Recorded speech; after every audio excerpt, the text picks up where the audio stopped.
सत्य जुगरे जेतेबेले गंगा मूर्ति अवतरण कले गंगा दशहरा बोली आमर पालित हुए तेणु बैशाख शुक्ल पक्ष तृतीया दिन धरावतरण कले जहाँकि गंगार स्नान कले क्या 10टा पाप धौत हुए बोली गंगा दशहरा आमर धरा मध्य प्रतिपादित होउछि। तेणु मो कहवा कथा क्या शिवक मस्तक जो दिन गंगा आसिले से तिथिटा कौन थिला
मोर प्रश्न है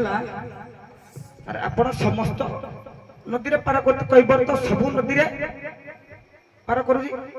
केउ नदी रे ब्रह्म कपाली शिला देखा आज्ञा